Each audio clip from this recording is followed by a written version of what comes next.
Buenos días, bienvenidos a nuestro tiempo devocional Tu Palabra para encontrar el camino.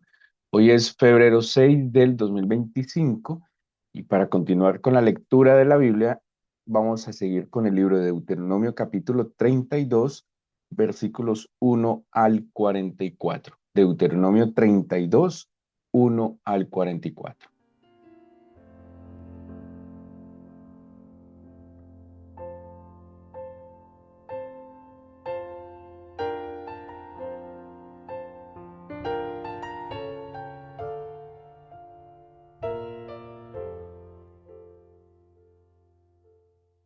Bueno, seguimos con este libro el quinto libro del Pentateuco, el quinto libro que se le atribuye su composición a Moisés.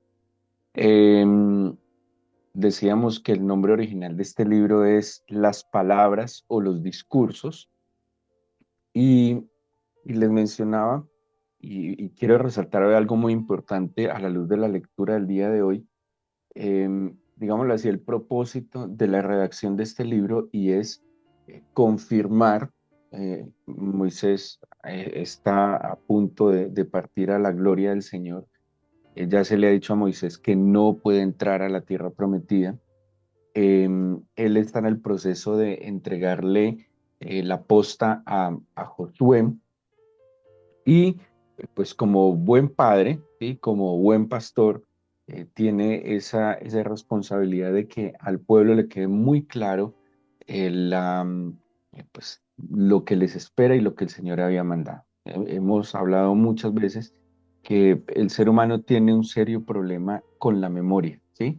Eh, olvidamos muy fácil lo bueno, lo malo, olvidamos muy fácil las palabras del Señor, olvidamos muy fácil sus instrucciones, sus mandamientos, pero también olvidamos muy fácil las cosas que no son tan buenas. Por eso ese problema de memoria nos hace volver a caer en la misma falta, equivocarnos. Es como sabiendo que en ese camino hayamos dolor, sufrimiento, pues volvemos a repetir las cosas. ¿Sí? Como dice la historia, lastimosamente ignorándola u olvidándola, pues terminamos repitiéndola de la misma manera. Este capítulo 32, que en las ediciones de la Biblia la están llamado, lo titulan como el Cántico de Moisés, es una declaración final que está haciendo Moisés al pueblo. De nuevo, está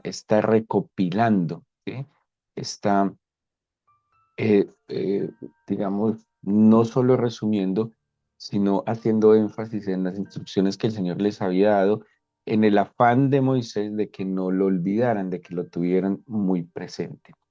Dentro de las cosas que él empieza a decir, dice, escuchad cielos, hablaré, estoy en el capítulo 32 de Deuteronomio, oiga la tierra, los dichos de mi boca, goteará como la lluvia mi enseñanza, destilará como el rocío mi razonamiento, como la llovizna sobre la grama y como las gotas sobre la hierba, y luego hace una proclamación del Señor. Moisés ha tenido una experiencia de por lo menos 80 años de caminar con el Señor, 40 años en el desierto, donde vivió con su suegro, donde conoció a su esposa, a sus hijos, donde desarrolló la profesión de pastor y 40 años a través del desierto del Sinaí guiando al pueblo de Israel. Sí, o sea, son 80 años de caminar con el Señor, 80 años, seguramente algunos más difíciles que otros, pero sin duda alguna Moisés había aprendido a conocer al Señor. ¿Y qué dice del Señor en esta experiencia de su vida? Dice, bueno, en grandes cámara, dice el 4, Él es la roca cuya obra es perfecta. ¿Qué entendió Moisés? Que el Señor había sido su soporte, que el Señor era su fundamento, ¿sí? A eso hace referencia esta expresión, Él es mi fundamento, Él es mi soporte. De alguna manera Él es quien lo estructura. Él había entendido, hemos sabido todo lo que vivió Moisés, y él a estas alturas tiene la claridad de que el Señor ha sido ese fundamento de su vida. Dice también, todos sus caminos son rectitud. ¿sí? Moisés sabía, de nuevo está haciendo aquí una declaración de lo que ha sido el conocimiento que él ha obtenido del Señor de primera mano. ¿Fruto de qué? De caminar con Él. ¿Sí? El conocimiento del Señor no puede quedarse en el intelecto, no puede quedarse en lo que el texto nos dice, sino que tiene que ser una experiencia personal. ¿Sí? Pues Moisés había tenido la experiencia personal. Luego dice, está haciendo, acuérdense, declaraciones de lo que es el Señor para él, que Él es su soporte, entendió que sus caminos todos son rectitud, y dice, Dios de verdad y sin ninguna iniquidad en él. ¿Sí?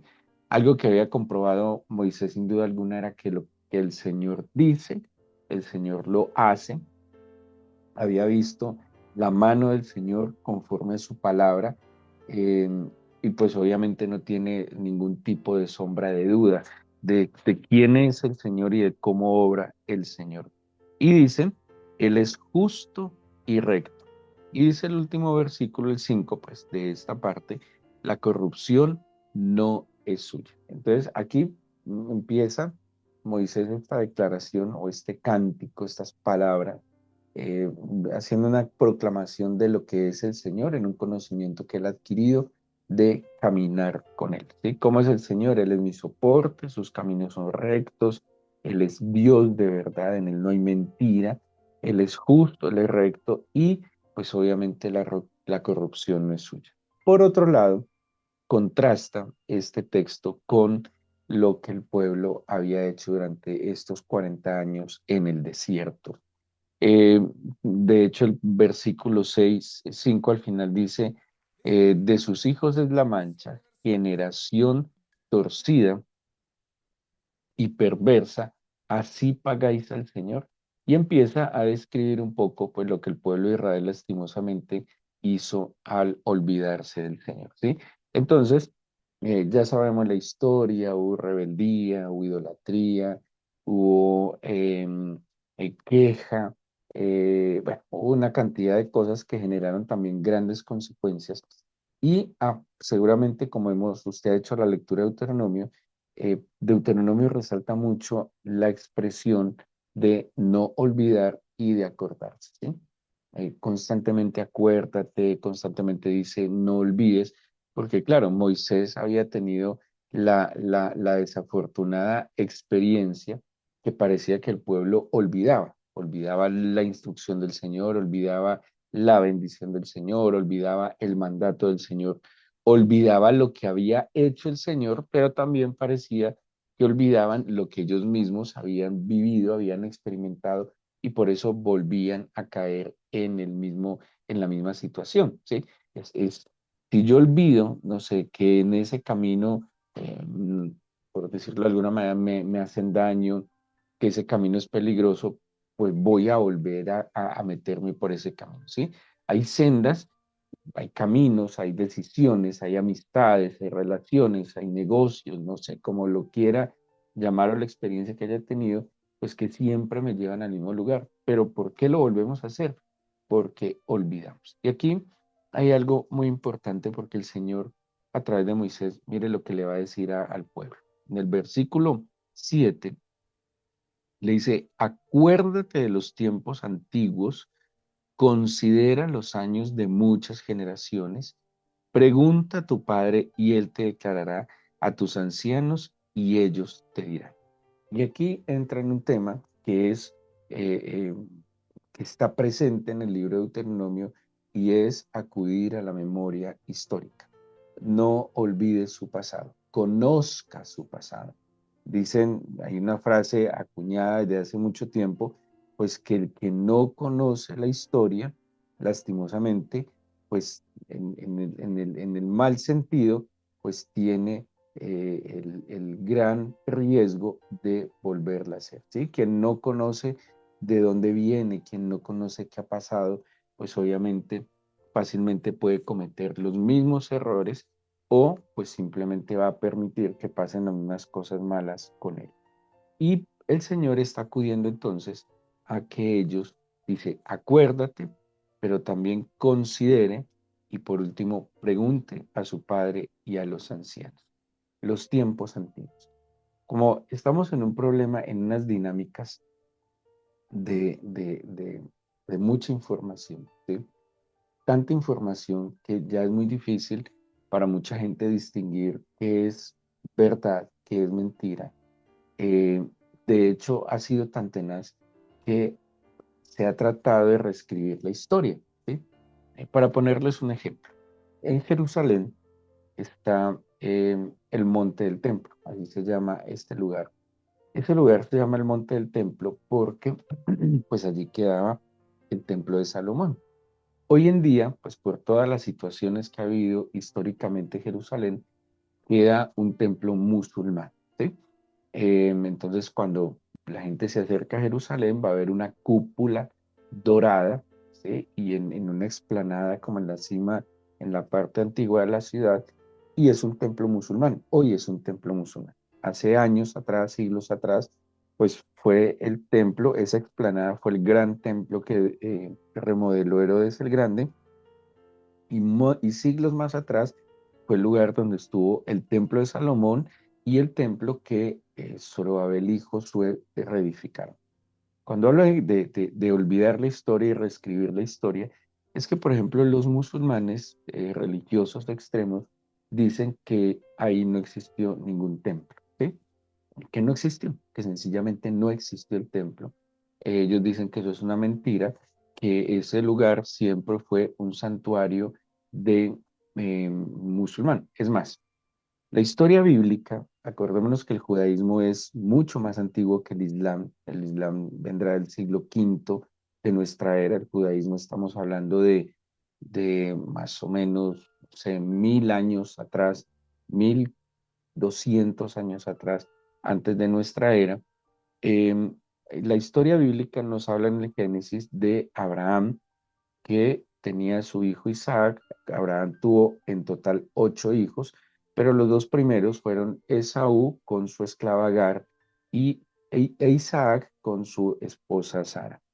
La Biblia nos cuenta que en el capítulo 22 de Génesis, que el Señor le pidió a Abraham sacrificar a su hijo Isaac. Era una prueba de fe. Ojo, eso está en la Biblia, en el Génesis. Pero en la reedición de la historia, ¿sí? Se dice que Abraham iba a sacrificar, para los musulmanes, les quiero decir, el Corán dice que Abraham iba a sacrificar a Esaú, ¿sí? Entonces, mire cómo empezamos o se empieza a cambiar la historia, ¿sí? Obviamente, la historia se empieza a cambiar con unos propósitos. Entonces, olvidar o desconocer las cosas pasadas, los tiempos antiguos, pues nos hacen caer en problemas, en serios problemas, porque desconocemos la verdad, ¿sí? El desconocimiento de lo que pasó, el desconocimiento del pasado, pues nos hace creer en falacias que nos pueden apartar pues, de la verdad. Y cuando viene el desconocimiento de la verdad, pues viene la esclavitud, porque como dice la misma Biblia, el conocimiento de la verdad trae libertad. Entonces, mira estos dos hechos, cambian el hecho, ¿sí? Modifican el momento, pero también cambian el nombre, que eso es lo que en alguna vez hablábamos de los nombres, ¿sí?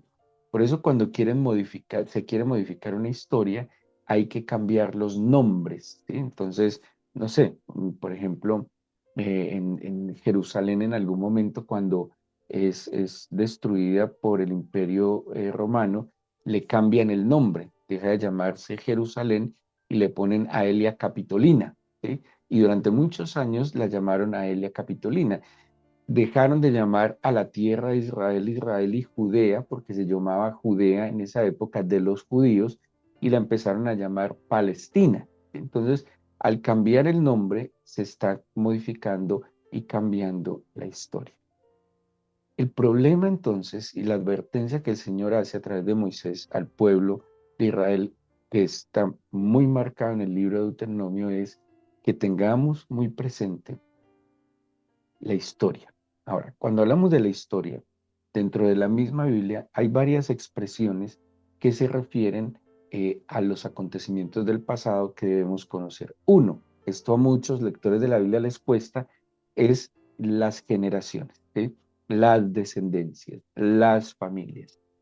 Ese desconocimiento de dónde se viene, de dónde venimos, por ejemplo, en la Biblia es muy importante y para algunos lectores de la Biblia es muy denso leer las genealogías, pues porque ir a ese montón de nombres, ¿para qué me sirve? Tienen un sentido. Nosotros mismos nos vamos generando un desarraigo tal que, por ejemplo, en los procesos migratorios digamos, de nuestra cultura occidental, nosotros podemos ser colombianos, nos vamos a vivir a otro país, allí tenemos hijos, y nuestros hijos y descendientes nacidos en ese país ya no se consideran de una ascendencia colombiana, ¿sí? Ellos ya asumen que son de allá.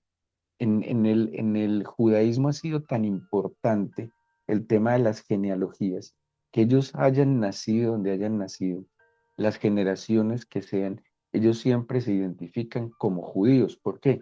Porque la Biblia resaltaba mucho ese arraigo generacional, ¿sí?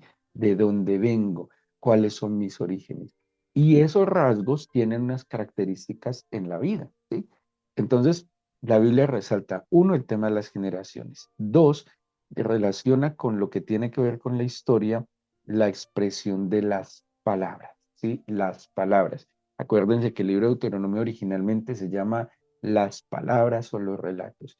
El discurso, de hecho, la historia se modifica es con el discurso. Mire, la historia se ha modificado tanto en estos últimos años con lo de los medios de comunicación que empiezan a alterar el Evangelio, por ejemplo. El Evangelio es tristemente alterado, empiezan a alterar las palabras del Señor, empiezan a mover una cantidad de cosas, por eso los íconos o las representaciones empiezan a cambiar. Entonces miren, por ejemplo, lo que pasó o ha pasado últimamente en eventos mundiales, donde toman elementos de la fe cristiana y los modifican que aparentemente es una burla, claro que es una burla, claro que es una ofensa, claro que es una blasfemia, todo lo que vemos en estos magnos eventos donde hay una burla al cristianismo, pero además de la burla es ese efecto de modificar la historia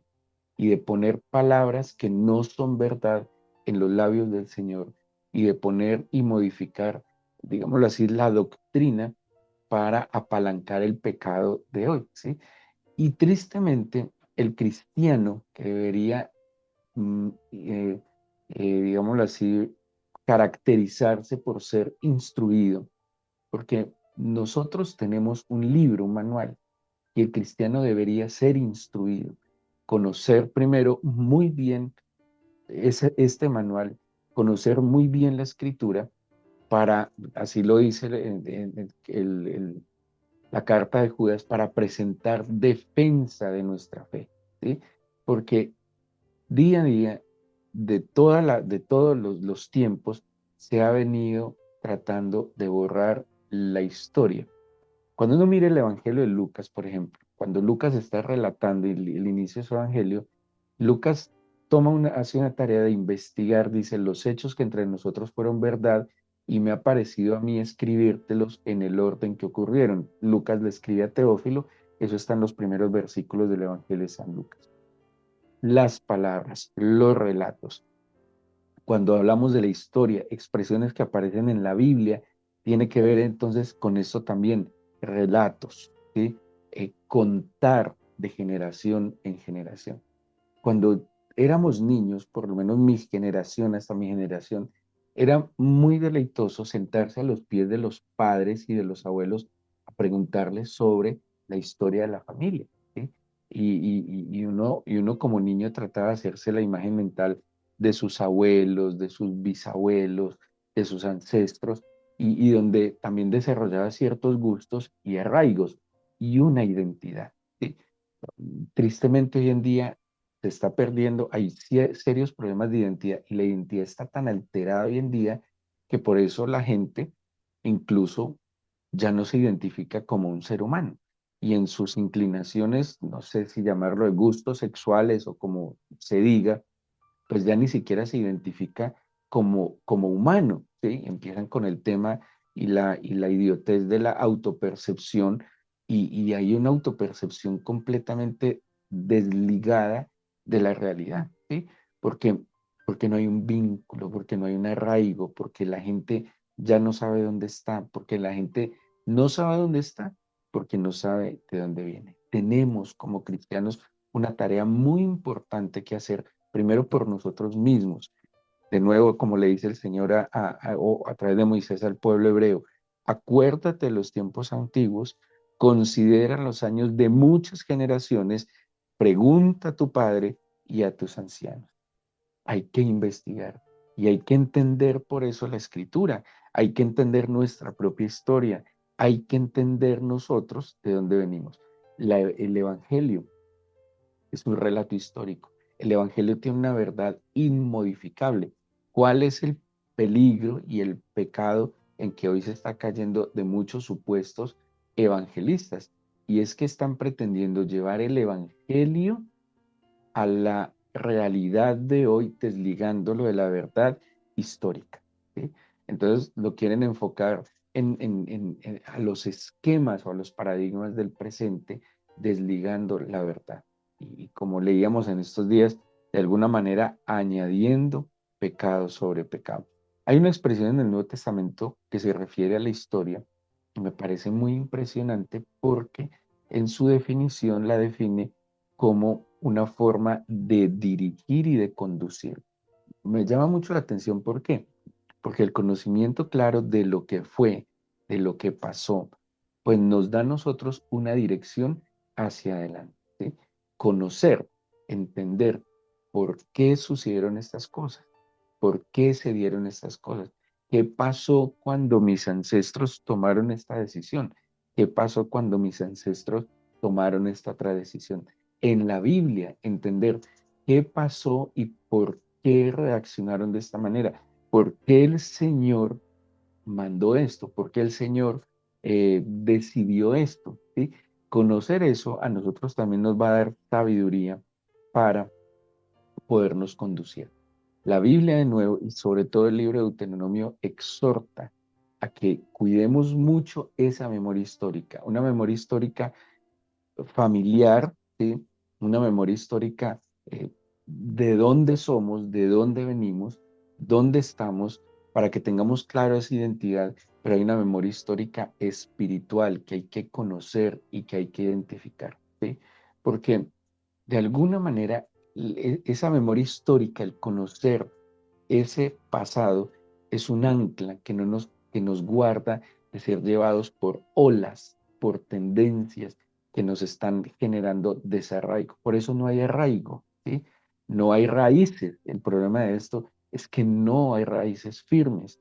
Por eso no hay un vínculo. Es que el desconocimiento del pasado está rompiendo los vínculos. Por eso ya las familias no disfrutan estar juntas, porque se están creando nuevos vínculos completamente superficiales, sin arraigos. Esa es la advertencia que está haciendo en esta parte el Cántico de Moisés. Ya después en adelante de este capítulo 32, pues obviamente Moisés les va a recordar un poco qué pasó, ¿sí? ¿Qué pasó cuando tomaron la mala decisión? O sea, conozcan al Señor, uno, pero conozcan sus ancestros, cómo actuaron delante de la bondad del Señor y conozcan las consecuencias que les vinieron. No olviden, usted ha construido una historia, usted tiene una historia, no sé, familiar, una historia de amor, una historia de un emprendimiento. Sus generaciones posteriores deben entender y conocer todo esto para que aprendan y mejoren, sin duda alguna, pero también para que no repitan los mismos errores. Así que hay que tener mucho cuidado porque se está queriendo borrar o alterar la historia, no con los mejores fines, ¿sí? Entendamos que la historia además tiene puntos de vista. Todas esas historias, pues, digámoslo, si usted le pregunta a su papá, a su mamá el mismo acontecimiento, cada uno tiene un relato particular, pero entre los dos relatos se puede concretar el mejor relato, ¿sí? Hay puntos de vista y hay que conocerlos. La veracidad de la historia depende, sin duda alguna, de la credibilidad de quien la cuente. Dice la Biblia, por sus frutos los conoceréis. hay que también saber cuál es la fuente. Por eso para mí la mejor fuente de la historia de la fe es la Biblia, ¿sí? Claro, hay muchos otros escritos, hay libros, digamos, contemporáneos a la Biblia, pero mi primer fuente para encontrar la historia evangélica y bíblica es la Biblia. Así que conocer la historia de nuestra fe, la historia de dónde venimos, pues va a traer a nosotros cosas como, les decía ahora, tener arraigos, buenas raíces que dan firmeza para una vida que dé fruto. Sin raíces, la planta no crece y si no crece no hay fruto. ¿Por qué no somos lo suficientemente fructíferos? Porque no tenemos buenas raíces. Conocer la historia nos ayuda a corregir lo deficiente, a guardarnos de tomar posturas equivocadas y llenas de ignorancia. Conocer la historia verdadera nos ayuda a comprender al otro y a conocernos a nosotros mismos. Y nos ayuda a identificar y discernir los tiempos. Hay una historiadora que seguramente hemos escuchado mucho, colombiana, Diana Uribe, y ella habla mucho que la historia se repite, las cosas se repiten. Por eso conocerla también nos puede ayudar a prepararnos de las cosas que pueden venir, ¿sí? Nos puede advertir de las cosas que pueden venir, los comportamientos, los modos. A mí me parece espectacular conocer cómo iniciaron ciertas situaciones difíciles de la humanidad, porque yo puedo identificar esos patrones en mi presente y advertir lo que se está gestando y lo que está pasando. Pero cuando hay desconocimiento de lo que ha pasado, pues hacen con nosotros lo que quieran y necesitamos estar en la verdad. Todos tenemos una historia que conocer, su historia de la fe. Usted tiene una historia de la fe. ¿De dónde viene su conocimiento, su crecimiento en la fe? La historia de sus orígenes demográficos, ¿sí? La historia de nuestro país, de nuestra ciudad, la historia de nuestra familia. Yo, por ejemplo, vivo en Cali, pero yo no puedo olvidar cuál es mi ciudad de origen. Y hay unos rasgos, hay una esencia, hay un pasado que está en mí, que hace parte de mi vida, y yo no puedo olvidarlo ni desligarme. En la historia de la Biblia hay un pasado, hay unas raíces. De allí que pues hay que tener mucho cuidado con todo eso que está pasando, con ese antisemitismo que se ha despertado. Antisemitismo es una expresión que se refiere a odio a los judíos, que se ha despertado muy preocupante, porque históricamente ha pasado, ¿sí? Ha pasado muchas veces, y pues lastimosamente a veces cristianos han tomado el lugar equivocado frente a esta situación. Cuando yo conozco la historia y entiendo, pues voy a asumir posturas lo más adecuadas posibles. La ignorancia se manifiesta siempre en palabras necias y en acciones necias. Pero un buen y profundidad en el conocimiento nos va a guardar de tomar posturas equivocadas. Yo he escuchado la expresión, hay que estar en el lado correcto de la historia. Y para eso hay que conocer entonces nuestro pasado. Qué bueno que usted se inquiete por conocer a profundidad la Biblia, de dónde, por qué, para qué, porque el comprender los orígenes nos va a llevar a nosotros también a advertir lo que viene. Qué bueno que se tome la tarea de conocer sus padres, la historia de la fe de sus padres, de sus ancestros, que los escuche, porque en el anciano hay mucha sabiduría. Hoy hay un desprecio a las canas. Hace unos años las canas se respetaban y la Biblia nos exhorta mucho a respetar a los mayores, a acatar, no solo a cuidarlos, sino a tenerlos presentes. Porque hoy en día se desprecia al anciano, porque se quiere hacer una ruptura con la historia, se quiere reescribir la historia para cosas, pues obviamente que están advertidas en la Biblia para el futuro. Así que esta es la advertencia que Moisés también hace a través de este cántico. Por eso en esta mañana, ante todo, Señor, te proclamamos como nuestro Señor, el que ha sido nuestro soporte, cuyos caminos son rectitud, el que ha sido verdadero, justo, recto y en quien no hay corrupción. Y esta mañana, Señor, acudimos a tu verdad para pedirte que la luz de tu Espíritu, Señor, encienda esa llama en nuestro corazón y en nuestra mente para que podamos discernir las cosas tal como son. Permítenos, Señor, estar arraigados a tu palabra, a la historia bíblica, a la historia de la salvación, Señor, pero también a nuestra propia historia. Ayúdanos a investigar. El secreto de San Lucas fue que investigó, Señor. No podemos creer todo lo que se dice hoy, porque hay fuentes primarias, Señor. Hay cosas mucho más antiguas y hay evidencias mucho más antiguas que tantas falacias que se dan hoy, Señor. Es tan preocupante que hasta la Biblia se está modificando.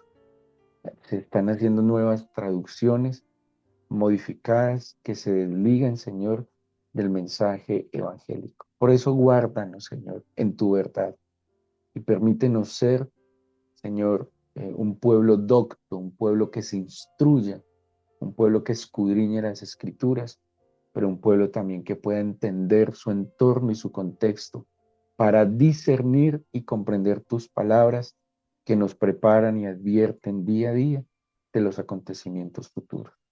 Porque tú nos has dado tu palabra para guardarnos y protegernos. Señor, te entregamos este nuevo día y te pedimos tu bendición. No nos dejes ni un solo instante. Protégenos con la palabra, con tu palabra, Señor, y que tu Espíritu nos acompañe y nos guíe en este nuevo día. Señor, te oramos con gratitud en el nombre de Jesús. Amén.